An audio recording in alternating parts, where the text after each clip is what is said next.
Hey everybody, I'm Chris Caivano, and today I'm going to show you some exercises to bring healthy circulation into the hip joints. It's called silk reeling for the hips, also sometimes called belly dance circles. Uh, to begin with, a little preliminary warm-up, the most simple silk reeling exercise, you've seen me do this in other videos, just bend the knees and circle the hips around. Knees bent, feet and ankles relaxed. You're going to do this quickly to save time, but you can spend as long as you need, making as smooth and round a circle as you can. So we encourage circulation into the tendons and the ligaments and all the cartilage of the hip joints, as well as the lower back. Okay, those are big, free hip circles. The pelvis moves in space.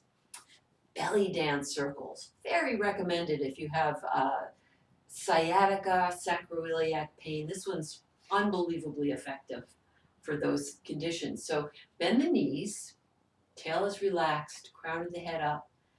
Now you think of keeping your belly button pretty much where it is and just circling the tip of the tailbone around as though you're drawing a horizontal circle on the floor with the tip of the tailbone.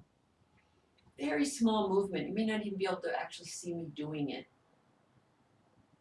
Do 8 or 9 or 10 circles in one direction and then a few in the other. You'll notice as you do this very small, subtle, but very powerful exercise, you'll notice your lower abdominal muscles are really working. It's a great way to work the abs. Breathe. Great way to get circulation into the sacrum, the sacroiliac, and the lower back. Powerful exercise. I really recommend that one.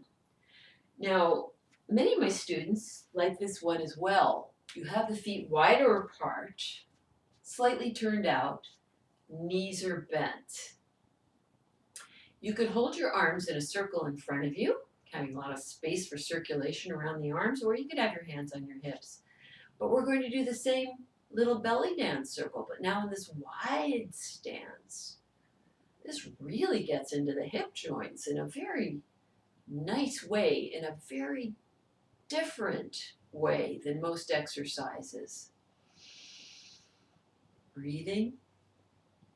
Making sure that your knees aren't either dropping in or out. Make sure your knees are right over the toes. It could be a tiny little circle, you guys, that's fine. Reverse. Smoothing it out, making it as circular as you can. Remember, silk reeling exercises never speed up, never slow down. They're just about encouraging flow. And to finish, straighten the legs, turn the toes in, hands on your hips, and just tilt forward from the hips just to give yourself a little stretch through your hamstrings. That's a safe position if you have osteopenia or osteoporosis. If you don't have either of those conditions, feel free to bend the knees and just relax forward. Oh boy, does that feel delicious.